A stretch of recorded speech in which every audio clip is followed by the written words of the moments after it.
ನಮಸ್ಕಾರ. ಕರ್ನಾಟಕ ಪರೀಕ್ಷಾ ಪ್ರಾಧಿಕಾರದ ವತಿಯಿಂದ 2000 ವೃತ್ತಿಪರ ಕೋರ್ಸುಗಳ ಸೀಟು ಹಂಚಿಕೆಗೆ ಸಂಬಂಧಪಟ್ಟಂತೆ ಈಗಾಗಲೇ ಎಲ್ಲ ಸಿದ್ಧತೆಗಳನ್ನು ನಾವು ಮಾಡಿಕೊಳ್ತಾ ಇದ್ದೀವಿ. ಸಾಕಷ್ಟು ಪೋಷಕರು ಮತ್ತು ವಿದ್ಯಾರ್ಥಿಗಳು ವೈದ್ಯಕೀಯ ಸೀಟುಗಳ ಹಂಚಿಕೆ ಬಗ್ಗೆ ಸಹ ಒಂದು ಮಾಹಿತಿಯನ್ನು ನೀಡಬೇಕು ಅಂತ ನಮಗೆ ವಿನಂತಿಯನ್ನು ಮಾಡಿಕೊಂಡಿದ್ದರು. ನಾನು ಈ ಹಿಂದೆ ಸಹ ಹೇಳಿದ್ದೆ, ಬೇರೆ ಬೇರೆ ಕೋರ್ಸನ್ನು ಬೇರೆ ಬೇರೆ ಹಂತದಲ್ಲಿ ನಾವು ವಿಡಿಯೋ ಮಾಡಿ ಬಿಡುಗಡೆ ಮಾಡ್ತೀವಿ ಅಂತೇಳಿ. ತಮಗೆಲ್ಲ ಗೊತ್ತಿರುವಂತೆ ವೈದ್ಯಕೀಯ, ದಂತವೈದ್ಯಕೀಯ ಹಾಗೂ ಆಯುಷ್ ಈ 3 ಕೋರ್ಸ್ಗಳಿಗೆ ಸಂಬಂಧಪಟ್ಟಂತೆ ನೀಟ್ ಪರೀಕ್ಷೆ ಅಂಕಗಳ ಆಧಾರದ ಮೇಲೆ ಸೀಟು ಹಂಚಿಕೆ ಆಗುತ್ತೆ. ನೀವೆಲ್ಲ ನೀಟ್ ಪರೀಕ್ಷೆಯನ್ನು ಬರೆದಿದ್ದೀರಾ, ಇಲ್ಲಿವರೆಗೆ ನೀಟ್ ರಿಸಲ್ಟ್ ಬಂದಿಲ್ಲ. ನೀಟ್ ರಿಸಲ್ಟ್ ಬಂದ ತಕ್ಷಣ ಕರ್ನಾಟಕ ರಾಜ್ಯದ ಎಷ್ಟು ವಿದ್ಯಾರ್ಥಿಗಳು ಮತ್ತು ಮ್ಯಾನೇಜ್ಮೆಂಟ್ ಸೀಟಿಗೆ ದೇಶದ ಬೇರೆ ಬೇರೆ ವಿದ್ಯಾರ್ಥಿಗಳು ಸಹ ಅರ್ಹತೆ ಗಳಿಸೋದ್ರಿಂದ ಆ ಎಲ್ಲ ಡೇಟಾವನ್ನು ನಮಗೆ ಕೊಡ್ತಾರೆ. ನಂತರ ನಾವು ಈಗಾಗಲೇ KEAನಲ್ಲಿ ಯಾರು ರಿಜಿಸ್ಟ್ರೇಷನ್ ಮಾಡಿಸಿದ್ದೀರಾ, ನಮ್ಮಲ್ಲಿ ಎಕ್ಸಾಮ್ ಬರೆದಿದ್ದೀರಾ, ಕೆಲವರು ಎಕ್ಸಾಮ್ ಬರೀಲಿಲ್ಲ ಅಂದರೂ ನೀಟಿಗೋಸ್ಕರ ರಿಜಿಸ್ಟ್ರೇಷನ್ ಮಾಡಿಸಿದ್ದೀರಾ, ನಿಮ್ಮದು ಎಲ್ಲ ನೀಟಿನ ರ್ಯಾಂಕು ನಿಮ್ಮ ಒಂದು CET ಅಪ್ಲಿಕೇಶನ್ನಲ್ಲಿ ರಿಫ್ಲೆಕ್ಟ್ ಆಗುತ್ತೆ. ಕೆಲವರು ಮ್ಯಾನೇಜ್ಮೆಂಟ್ ಸೀಟ್ ತಗೊಳ್ಬೇಕಾಗಿರುತ್ತೆ, ಇಲ್ಲ ನೀಟಲ್ಲಿ ಮಾತ್ರ ಪಾರ್ಟಿಸಿಪೇಟ್ ಮಾಡಿ ಮೆಡಿಕಲ್ ಹೋಗಬೇಕಾಗಿರುತ್ತೆ. ತಾವು KEAನಲ್ಲಿ ರಿಜಿಸ್ಟ್ರೇಷನ್ನೇ ಮಾಡಿಸಿಲ್ಲದೆ ಇರ್ಬೋದು, ನೀವು ಚಿಂತೆ ಮಾಡೋ ಅಗತ್ಯ ಇಲ್ಲ. ಒಂದು ಸರಿ ನೀಟ್ ರಿಸಲ್ಟ್ ಬಂದ ನಂತರ ನಿಮಗೆ ಸಹ ರಿಜಿಸ್ಟ್ರೇಷನ್ನಿಗೆ ನಾವು ಅವಕಾಶವನ್ನು ಮಾಡಿಕೊಳ್ತೀವಿ. ಇವತ್ತಿನ ವಿಡಿಯೋದ್ದು ವಿಶೇಷ ಏನಂತಂದರೆ, ಕರ್ನಾಟಕ ರಾಜ್ಯದಲ್ಲಿ ಎಷ್ಟು ಮೆಡಿಕಲ್ ಕಾಲೇಜುಗಳಿದೆ, ಎಷ್ಟು ಡೆಂಟಲ್ ಕಾಲೇಜುಗಳಿದೆ, ಈ ಎಲ್ಲ ಕಾಲೇಜುಗಳಿಗೆ ಯಾವ ರೀತಿ ನಾವು ಸೀಟನ್ನು ಹಂಚಿಕೆ ಮಾಡ್ತೀವಿ, ಏನು ಫೀಸು ಸ್ಟ್ರಕ್ಚರ್ ಇರುತ್ತೆ, ಯಾವ ರೀತಿ ಕೌನ್ಸಿಲಿಂಗ್ ಪ್ರಕ್ರಿಯೆ ಆಗುತ್ತೆ ಅನ್ನುವಂಥದ್ದಕ್ಕೆ ತಮಗೆ ಸಾಕಷ್ಟು ಕೌನ್ಸಿಲರ್ಗಳು, ಮೆಂಟರ್ಸ್ಗಳು ಯೂಟ್ಯೂಬ್ ವಿಡಿಯೋಗಳನ್ನೆಲ್ಲ ತಾವು ನೋಡಿದ್ದೀರ.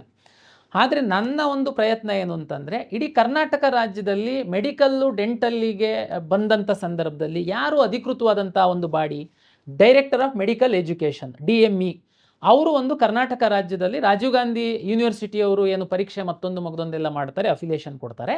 ಈ ಸೀಟು ಹಂಚಿಕೆ ಮಾಡುವಂಥದ್ದು, ಈ ಎಲ್ಲ ಒಂದು ಸೀಟ್ ಮ್ಯಾಟ್ರಿಕ್ಸ್ ಕೊಡುವಂಥ ಎಲ್ಲ ಪ್ರಕ್ರಿಯೆಯಲ್ಲಿ ಒಂದು ಬಾಡಿ ಅಂತಂದರೆ DME ಅವರು ಆಗ್ತಾರೆ.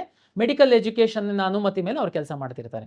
ಅದಕ್ಕೆ ನಾನಿವತ್ತು ಮೆಡಿಕಲ್ಲು ಮತ್ತು ಡೆಂಟಲ್ಲು ಸೀಟು ಹಂಚಿಕೆ, ಕಾಲೇಜು ಮತ್ತು ಫೀಸಿನ ಮಾಹಿತಿ ಕುರಿತು ತಮಗೆ ವಿವರಣೆಯನ್ನು ನೀಡುವಂಥದ್ದಕ್ಕೆ ಡೈರೆಕ್ಟರ್ ಆಫ್ ಮೆಡಿಕಲ್ ಎಜುಕೇಷನ್ ಇಲಾಖೆಯಲ್ಲಿ ಉಪನಿರ್ದೇಶಕರಾಗಿರುವಂತಹ, ಈ ಎಲ್ಲ ಪ್ರಕ್ರಿಯೆಗಳಲ್ಲಿ ಭಾಗಿಯಾಗಿರುವಂತಹ ಶ್ರೀನಿವಾಸ್ ಮೂರ್ತಿ ಅವರನ್ನು ನಾವು ಇವತ್ತು ನಮ್ಮ ಸ್ಟುಡಿಯೋಕ್ಕೆ ಕರೆಸಿದ್ದೀವಿ. ಅಂದರೆ ಇದು ಅಧಿಕೃತ ಮಾಹಿತಿ, ಅಂದರೆ ಇಲಾಖೆಯವರು ವಿದ್ಯಾರ್ಥಿಗಳಿಗೆ ಮತ್ತು ಪೋಷಕರಿಗೆ ಮೆಡಿಕಲ್ಲು ಮತ್ತು ಡೆಂಟಲ್ಲಿಗೆ ಸಂಬಂಧಪಟ್ಟಂತಹ ಮಾಹಿತಿಯನ್ನು ಅಧಿಕೃತವಾಗಿ ತಮಗೆ ನೀಡ್ತಾರೆ. ತಾವು ದಯಮಾಡಿ ಆ ಮಾಹಿತಿಯನ್ನು ತಾವು ಕೇಳಿ, ತಮಗೆ ಮತ್ತು ಯಾವುದಾದ್ರೂ ಅನುಮಾನಗಳು ಬಂತು ಅಂತಂದರೆ ನಾವು ಮುಂದಿನ ದಿನಗಳಲ್ಲಿ ನಾವು ತಮಗೆ ಕಳಿಸ್ತೀವಿ. ತಾವು ಮೇಯ್ಲು ಏನಾದರೂ ನಮಗೆ ಮಾಡಿದರೆ ಸಹ ನಾವು ಅದನ್ನು ತಮಗೆ ಸರಿಯಾದ ಮಾಹಿತಿ ಕೊಡುವಂತಹ ಪ್ರಯತ್ನವನ್ನು ನಾವು ಮಾಡ್ತೀವಿ. ಎಲ್ಲರಿಗೂ ನಮಸ್ಕಾರ. ನಾನು ಡಾಕ್ಟರ್ ಶ್ರೀನಿವಾಸ್ ಮೂರ್ತಿ, ಉಪನಿರ್ದೇಶಕರು, ವೈದ್ಯಕೀಯ ಶಿಕ್ಷಣ ನಿರ್ದೇಶನಾಲಯ. ಇವತ್ತು ವೈದ್ಯಕೀಯ ಶಿಕ್ಷಣ ಇಲಾಖೆ ಹಾಗೂ ಕರ್ನಾಟಕ ಪರೀಕ್ಷಾ ಪ್ರಾಧಿಕಾರದ ವತಿಯಿಂದ ಇದ್ದೇನೆ. ಈಗಾಗಲೇ ನೀಟ್ UG 2025 ಪರೀಕ್ಷೆ ಬರೆದಾಗಿದೆ ಹಾಗೂ ತಾವೆಲ್ಲರೂ ಫಲಿತಾಂಶಕ್ಕಾಗಿ ಎದುರು ನೋಡ್ತಾ ಇದ್ದೀರಿ. ಬಹಳಷ್ಟು ಪೋಷಕರಲ್ಲಿ ಮತ್ತು ವಿದ್ಯಾರ್ಥಿಗಳಲ್ಲಿ ಕೆಲವೊಂದು ಗೊಂದಲಗಳು, ಪ್ರಶ್ನೆಗಳು, ಹೇಗೆ ಇದನ್ನು ಕೌನ್ಸಿಲಿಂಗ್ ಪ್ರಕ್ರಿಯೆಯನ್ನು ನಾವು ಭಾಗವಹಿಸಬೇಕು, ಅದರ ಕುರಿತಾಗಿ ಮಾಹಿತಿ ಎಲ್ಲಿ ದೊರೆಯುತ್ತದೆ ಎಂಬಿತ್ಯಾದಿ ಕ್ವಶನ್ಗಳು ಅಥವಾ ಪ್ರಶ್ನೆಗಳು ತಮ್ಮಲ್ಲಿ ಇರುತ್ತದೆ. ಸೊ ಆದಷ್ಟು ತಕ್ಕ ಮಟ್ಟಿಗೆ ಈ ವಿಡಿಯೋ ಮೂಲಕ ತಮ್ಮಲ್ಲಿ ಕೆಲವೊಂದು ಮಾಹಿತಿಯನ್ನು ಹಂಚಿಕೊಂಡು ಹಾಗೂ ಮುಂದಿನ ದಿನಗಳಲ್ಲಿ ಆಪ್ಷನ್ ಎಂಟ್ರಿಯಿಂದ ಹಿಡಿದು ಸೀಟ್ ಸೆಲೆಕ್ಷನ್ನಿಂದ ಹಿಡಿದು ಕಾಲೇಜುಗಳ ಕುರಿತಾಗಿ ಮಾಹಿತಿಯಿಂದ ಹಿಡಿದು ಮತ್ತು ಈ ಪ್ರಕ್ರಿಯೆಯಲ್ಲಿ ಯಾವ ರೀತಿ ಭಾಗವಹಿಸಬೇಕು, ಶುಲ್ಕವನ್ನು ಯಾವ ರೀತಿ ಭರಿಸಬೇಕು, ಅಡ್ಮಿಷನ್ನ ಯಾವ ರೀತಿ ತಗೋಬೇಕು ಎನ್ನುವ ಎಲ್ಲ ಮಾಹಿತಿಯನ್ನು ವಿಡಿಯೋ ಮೂಲಕ ತಮ್ಮಲ್ಲಿ ಹಂಚಿಕೊಳ್ಳಲಾಗುವುದು. ಹೀಗಾಗಿ ನಾನು ತಮ್ಮಲ್ಲಿ ಕೇಳಿಕೊಳ್ಳೋದೇನೆಂದರೆ, ಆದಷ್ಟು ತಾವು ಮಧ್ಯವರ್ತಿಗಳ ಮೂಲಕ ಇದರ ಕುರಿತಾಗಿ ವ್ಯವಹರಿಸದೆ ನಿರಂತರವಾಗಿ ಕರ್ನಾಟಕ ಪರೀಕ್ಷಾ ಪ್ರಾಧಿಕಾರದ ವೆಬ್ಸೈಟನ್ನು ಹಾಗೂ ನಾವೇನೋ ವೆಬ್ಸೈಟಲ್ಲಿ ಪಬ್ಲಿಷ್ ಮಾಡ್ತೀವೋ ಬ್ರೋಷರನ್ನು ಕುಲಂಕುಷವಾಗಿ ತಾವು ಓದಿದಲ್ಲಿ ತಮ್ಮ ಎಲ್ಲ ಸಂಶಯಗಳು, ಡೌಟ್ಗಳು ದೂರವಾಗುತ್ತವೆ ಎಂದು ನಾನು ಅಭಿಪ್ರಾಯಪಡುತ್ತೇನೆ. ಒಟ್ಟಾರೆಯಾಗಿ ನಮ್ಮ ರಾಜ್ಯದಲ್ಲಿ 71 ವೈದ್ಯಕೀಯ ಕಾಲೇಜುಗಳು ಹಾಗೂ 45 ದಂತ ವೈದ್ಯಕೀಯ ಕಾಲೇಜುಗಳು ಕಾರ್ಯನಿರ್ವಹಿಸುತ್ತಿದೆ. ಈ 71 ವೈದ್ಯಕೀಯ ಕಾಲೇಜುಗಳಲ್ಲಿ 24 ಸರ್ಕಾರಿ ಒಡೆತನದಲ್ಲಿದೆ ಹಾಗೂ ಬಾಕಿ ಇರೋದೆಲ್ಲ ಪ್ರೈವೇಟ್ ಮೆಡಿಕಲ್ ಕಾಲೇಜಾಗಿರ್ತದೆ. ಹಾಗೆ 45 ಏನು ದಂತ ವೈದ್ಯಕೀಯ ಕಾಲೇಜುಗಳಿದ್ದಾವೆ ಅದರಲ್ಲಿ 3 ಕಾಲೇಜುಗಳು ಸರ್ಕಾರಿ ಕಾಲೇಜುಗಳಾಗಿವೆ ಹಾಗೂ ಬಾಕಿ ಇರೋ ಕಾಲೇಜುಗಳೆಲ್ಲ ಪ್ರೈವೇಟ್ ಡೆಂಟಲ್ ಕಾಲೇಜಸ್. ಸೊ ಇವತ್ತೇನು ನಾನು ತಮ್ಮಲ್ಲಿ ಮಾಹಿತಿಯನ್ನು ಹಂಚಿಕೊಳ್ಳಲು ಬಯಸುತ್ತೇನೆಂದರೆ, ಭಾಳಷ್ಟು ತಮ್ಮಲ್ಲಿ ಈಗ ಈ ಪರೀಕ್ಷೆ ಬರೆದಾಗಿದೆ, ಫಲಿತಾಂಶ ಯಾವಾಗ ಬರ್ಬೋದು, ಬಂದ ನಂತರ ನಾವು ಏನು ಮಾಡಬೇಕು, ಯಾವ ರೀತಿ ನಾವು ಮುಂದುವರಿಬೇಕು ಎನ್ನುವ ತಮ್ಮ ಆತಂಕ ಅಥವಾ ಕುತೂಹಲ ಒಂದು ಇರುತ್ತದೆ.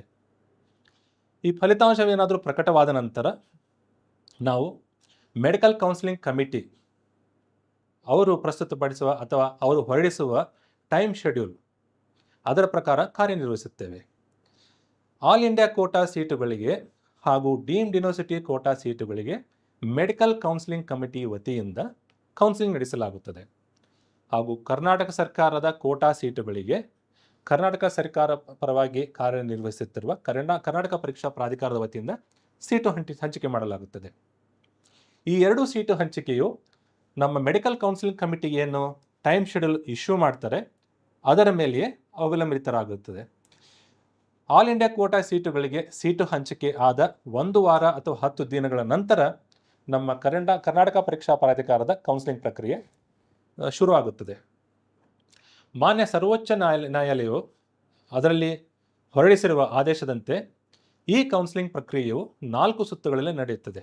ಮೊದಲನೇ ಸುತ್ತು, 2ನೇ ಸುತ್ತು, 3ನೇ ಸುತ್ತು ಅಥವಾ ಮಾಪಪ್ ರೌಂಡ್, 4ನೇ ಸುತ್ತು ಅದು ಸ್ಟ್ರೇ ವೇಕೆನ್ಸಿ ರೌಂಡ್. ಸೊ ಈ 4 ಸುತ್ತುಗಳು ಮೆಡಿಕಲ್ ಕೌನ್ಸಿಲಿಂಗ್ ಕಮಿಟಿ ಮತ್ತು ಕರ್ನಾಟಕ ಪರೀಕ್ಷಾ ಪ್ರಾಧಿಕಾರದ್ದು ಪ್ಯಾರಲಲ್ ಆಗಿ, ಅಂದರೆ ಮೆಡಿಕಲ್ ಕೌನ್ಸಿಲಿಂಗ್ ಕಮಿಟಿ ವತಿಯಿಂದ 1 ವಾರದ ಅಂತರದಲ್ಲಿ ನಮ್ಮದು ಫಸ್ಟ್ ರೌಂಡ್ ನಮ್ಮಲ್ಲಿ ಸ್ಟಾರ್ಟ್ ಆಗುತ್ತದೆ. ಹೀಗಾಗಿ ಇವೆರಡು ಓವರ್ಲ್ಯಾಪ್ ಆಗಲ್ಲ. ಅಂದರೆ ನಿಮಗೇನಾದರೂ ಆಲ್ ಇಂಡಿಯಾ ಕೋಟಾದಲ್ಲಿ ಭಾಗವಹಿಸಿ ಇಚ್ಛೆ ಇದ್ದು ಅಲ್ಲಿ ಏನಾದರೂ ಸೀಟ್ ದೊರೆತಲ್ಲಿ ಅಲ್ಲಿ ತಗೋಬೋದು. ಅಲ್ಲಿ ಭಾಗವಹಿಸಿ ನಿಮಗೆ ಸೀಟ್ ದೊರೆಯದೇ ಹೋದರೆ ಕರ್ನಾಟಕ ಪರೀಕ್ಷಾ ಪ್ರಾಧಿಕಾರದ ನಾವು ಪ್ರಾರಂಭಿಸುವ ಕೌನ್ಸಿಲಿಂಗಲ್ಲಿ ಭಾಗವಹಿಸಿ ಇಲ್ಲಿ ಕೂಡ ಸೀಟನ್ನು ಆಯ್ಕೆ ಮಾಡಲು ತಮಗೆ ಅವಕಾಶ ಇರುತ್ತದೆ. ಸೊ ಈ ಕುರಿತಾಗಿ ತಮ್ಮಲ್ಲಿ ಯಾವುದೇ ಗೊಂದಲ ಬೇಡ. ಸೊ ನಾನು ತಮ್ಮಲ್ಲಿ ಕೇಳಿಕೊಳ್ಳೋದೇನೆಂದರೆ, ತಾವು ನಿರಂತರವಾಗಿ ಮೆಡಿಕಲ್ ಕೌನ್ಸಿಲಿಂಗ್ ಕಮಿಟಿ ವತಿಯಿಂದ ಏನು ಪಬ್ಲಿಷ್ ಮಾಡ್ತಾರೆ ಬ್ರೋಷರು ಅಥವಾ ಟೈಮ್ ಶೆಡ್ಯೂಲ್ ಅದನ್ನು ನೋಡ್ತಾ ಇರಬೇಕು. ಹಾಗೂ ಕರ್ನಾಟಕ ಪರೀಕ್ಷಾ ಪ್ರಾಧಿಕಾರದ ವತಿಯಿಂದ ವೆಬ್ಸೈಟಲ್ಲಿ ಏನು ನಾವು ಪಬ್ಲಿಷ್ ಮಾಡ್ತೀವಿ ಟೈಮ್ ಶೆಡ್ಯೂಲ್, ಅದನ್ನು ನಿರಂತರವಾಗಿ ತಪ್ಪದೆ ಗಮನಿಸ್ತಾ ಇರಬೇಕು. ಹಾಗೂ ಈ 4 ಸುತ್ತುಗಳು first round, second round, third round, fourth round ಇದು ಯಾವ ರೀತಿಯಾಗಿ ನಡೆಯುತ್ತದೆ ಅಂತೇಳಿ ನಾವು ಬ್ರೋಷರಲ್ಲಿ ಸಂಪೂರ್ಣ ಮಾಹಿತಿಯನ್ನು ನೀಡಿರುತ್ತೇವೆ. ಹಾಗೂ ನಾವು ಇದರಲ್ಲಿ ಪಾಲಿಸಬೇಕಾದ ನಿಯಮಗಳೇನಿದೆ, ಯಾವ ರೀತಿ ಅಪ್ಲೈ ಮಾಡಬೇಕು, ಯಾವ ರೀತಿ ಆಪ್ಷನ್ ಎಂಟ್ರಿ ಹಾಕಬೇಕು, ಯಾವ ರೀತಿ ಸೀಟ್ ಸೆಲೆಕ್ಷನ್ ಆದ ತಕ್ಷಣ ಕಾಲೇಜು ಹೋಗಿ ಜಾಯ್ನ್ ಆಗಬೇಕು, ಫೀಸ್ ಅನ್ನು ಕರ್ನಾಟಕ ಪರೀಕ್ಷಾ ಪ್ರಾಧಿಕಾರದಲ್ಲೇ ತಾವು ಭರಿಸಬೇಕಾಗಿರೋದ್ರಿಂದ ಅದನ್ನು ಕೂಡ ತಾವು ಮಾಹಿತಿಯನ್ನು ತಮಗೆ ಸಂಪೂರ್ಣವಾಗಿ ನೀಡಲಾಗುತ್ತದೆ.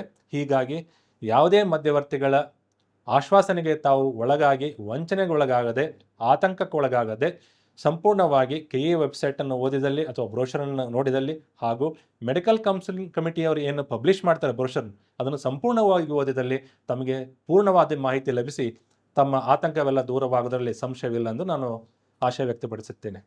ಮುಂದುವರೆದು ಈಗ ನಮ್ಮ ಸೀಟ್ ಡಿಸ್ಟ್ರಿಬ್ಯೂಷನ್ ಈ ಕಾಲೇಜುಗಳಲ್ಲಿ ಯಾವ ರೀತಿ ಆಗುತ್ತದೆ. ಈಗ ನಾವು ಸರ್ಕಾರಿ ವೈದ್ಯಕೀಯ ಕಾಲೇಜುಗಳನ್ನು ನೋಡಿದಲ್ಲಿ 15% ಸೀಟುಗಳನ್ನು ನಾವು ಆಲ್ ಇಂಡಿಯಾ ಕೋಟಾ ಮೂಲಕ ಅದು MCCನೇ ಫಿಲಪ್ ಮಾಡುತ್ತೆ. ಹಾಗೂ ಉಳಿದ 85% ಸೀಟುಗಳನ್ನು ನಮ್ಮ ಕರ್ನಾಟಕ ಪರೀಕ್ಷಾ ಪ್ರಾಧಿಕಾರದ ವತಿಯಿಂದ ನಾವು ಭರ್ತಿ ಮಾಡುತ್ತೇವೆ. ನೀವು ಪ್ರೈವೇಟ್ ಕಾಲೇಜುಗಳಿಗೆ ಬಂದಲ್ಲಿ ಪ್ರೈವೇಟ್ ಕಾಲೇಜಿನವರು ಒಂದು 40% ಸೀಟುಗಳನ್ನು ಅಥವಾ ಮೈನಾರಿಟಿ ಕಾಲೇಜ್ ಆದರೆ 20-25% ಸೀಟುಗಳನ್ನು ಅವರು ಸರ್ಕಾರಕ್ಕೆ ಬಿಟ್ಟುಕೊಡುತ್ತಾರೆ. ಬಾಕಿ ಒಂದು 70-65% ಸೀಟುಗಳನ್ನು ಅವರು ಪ್ರೈವೇಟ್ ಕೋಟಾ ಸೀಟುಗಳಾಗಿ ಪರಿವರ್ತಿಸಿ NRI ಕೋಟಾ ಹಾಗೂ ಮ್ಯಾನೇಜ್ಮೆಂಟ್ ಕೋಟಾಗಳಿಗೆ ಪರಿವರ್ತಿಸಿ ಅದರ ಅಡಿಯಲ್ಲಿ ತುಂಬಲಾಗುತ್ತದೆ. ಹಾಗೂ ನಮ್ಮ ಮಾನ್ಯ ಸರ್ವೋಚ್ಚ ನ್ಯಾಯಾಲಯದ ಆದೇಶದಂತೆ ಈ ಎಲ್ಲ 4 ಸುತ್ತುಗಳು ಆನ್ಲೈನ್ ಮೂಲಕ ನಡೆಸಲಾಗುತ್ತದೆ. ಸೊ ತಮಗೆ ಯಾವುದಾದ್ರೂ ಮಧ್ಯವರ್ತಿಗಳು NRI ಕೋಟಾ ಸೀಟುಗಳನ್ನು ಕೊಡಿಸುವುದಾಗಲಿ ಅಥವಾ ಮ್ಯಾನೇಜ್ಮೆಂಟ್ ಕೋಟಾ ಸೀಟುಗಳನ್ನು ತಾವೇ ಖುದ್ದಾಗಿ ಕೊಡಿಸುವುದಾಗಲಿ ತಮ್ಮಲ್ಲಿ ಏನಾದರೂ ಹೇಳಿದರೆ ಅದನ್ನು ನಂಬದೆ ಈ ಎಲ್ಲ ಸೀಟುಗಳನ್ನು ಕರ್ನಾಟಕ ಪರೀಕ್ಷಾ ಪ್ರಾಧಿಕಾರದಿಂದ ಆನ್ಲೈನ್ ಮುಖಾಂತರವೇ ಮೆರಿಟ್ ಆಧಾರದ ಮೇಲೆ ತುಂಬಲಾಗುವುದು ಎಂದು ತಮ್ಮಲ್ಲಿ ಸ್ಪಷ್ಟಪಡಿಸುತ್ತೇನೆ. ಹಾಗೂ ಈ ಕುರಿತಾಗಿ ನಾವೇನು ಕಾಲಕಾಲಕ್ಕೆ ಪ್ರತಿ ರೌಂಡಿಗೆ ಏನು ನಾವು ಪಬ್ಲಿಷ್ ಮಾಡ್ತೀವಿ ನೋಟಿಫಿಕೇಶನ್ ಮತ್ತು ನಿಯಮಗಳನ್ನೇನು ನಾವು ತಮ್ಮಲ್ಲಿ ತಿಳಿಸ್ತೇವೆ ಅದನ್ನು ಪಾಲನೆ ಮಾಡಿದಲ್ಲಿ ತಮಗೆ ಯಾವುದೇ ಆತಂಕವಿಲ್ಲದೆ ಈ ಪ್ರಕ್ರಿಯೆಯಲ್ಲೇ ಭಾಗವಹಿಸಿ ತಮಗೆ ತಮ್ಮ ಮೆರಿಟ್ಗೆ ಅನುಗುಣವಾಗಿ, ತಮ್ಮ ಇಚ್ಛೆಗೆ ಅನುಗುಣವಾಗಿ, ಯಾಕಂದರೆ ಆಪ್ಷನ್ ಎಂಟ್ರಿ ಅಂತ ನಾವು ಹೇಳೋದೇ ಅದಕ್ಕೆ, ನಿಮ್ಗೆ ಯಾವ ಕಾಲೇಜ್ ಬೇಕೋ ಅದನ್ನು ಫಸ್ಟ್ ಪ್ರಿಫರೆನ್ಸು, ಅದು ದೊರಕದೆ ಹೋದರೆ ಯಾವ ಕಾಲೇಜ್ ಬೇಕೋ ಅದನ್ನು ಸೆಕೆಂಡ್ ಪ್ರಿಫರೆನ್ಸು, ಈ ಥರ ನಿಮಗೆ ಆಪ್ಷನ್ ಎಂಟ್ರಿ ಮಾಡೋಕ್ಕೆ ಅವಕಾಶ ಇರುತ್ತದೆ. ಆ ಆಪ್ಷನ್ ಎಂಟ್ರಿ ಮೂಲಕ ತಮಗೆ ಯಾವುದೇ ಕಾಲೇಜ್ ಇಷ್ಟನೋ ಅದನ್ನು ಆಯ್ಕೆ ಮಾಡಿ ತಮ್ಮ ಮೆರಿಟ್ ಆಧಾರದ ಮೇಲೆ ಸೀಟ್ ದೊರೆತಲ್ಲಿ ತಾವು ಪ್ರವೇಶಾತಿಯನ್ನು ಪಡೆಯಬಹುದಾಗಿರುತ್ತದೆ. ಮುಂದುವರೆದು ಈ ಕರ್ನಾಟಕ ಪರೀಕ್ಷಾ ಪ್ರಾಧಿಕಾರದಿಂದ ಒಂದು ಮಹತ್ತರವಾದ ಒಂದು ಕೆಲಸವನ್ನು ಅವರು ಕೈಗೊಂಡಿದ್ದಾರೆ. ಅದೇನೆಂದರೆ, ನಮ್ಮ ಕರ್ನಾಟಕ ಪರೀಕ್ಷಾ ಪ್ರಾಧಿಕಾರದ ವೆಬ್ಸೈಟಲ್ಲಿ ಎಲ್ಲ ಕಾಲೇಜುಗಳ ಕುರಿತಾಗಿ ಮಾಹಿತಿಯನ್ನು ಹಂಚಿಕೊಳ್ಳಲಾಗಿದೆ. ಆ ಕಾಲೇಜಲ್ಲಿ ಇರುವ ಸೌಲಭ್ಯಗಳು, ಆ ಕಾಲೇಜಿನಲ್ಲಿರುವ ಸಂಪೂರ್ಣ ಮಾನವ ಸಂಪನ್ಮೂಲವಾಗಲಿ ಅಥವಾ ಇನ್ಫ್ರಾಸ್ಟ್ರಕ್ಚರ್ ಆಗಲಿ, ಅದರ ಫೋಟೋ ಸಹಿತ ಎಲ್ಲ ಮಾಹಿತಿಯು ಕರ್ನಾಟಕ ಪರೀಕ್ಷಾ ಪ್ರಾಧಿಕಾರದ ವೆಬ್ಸೈಟ್ನಲ್ಲಿ ಲಭ್ಯ ಇರೋದರಿಂದ ತಾವು ಆ ವೆಬ್ಸೈಟನ್ನು ಸರಿಯಾಗಿ ನೋಡಿ ತಮ್ಮ ಇಚ್ಛೆಗೆ ಅನುಗುಣವಾಗಿ ಕಾಲೇಜನ್ನು ಆಯ್ಕೆ ಮಾಡಲು ತಾವು ಸಂಪೂರ್ಣ ಸ್ವತಂತ್ರರಾಗಿದ್ದಾರೆ.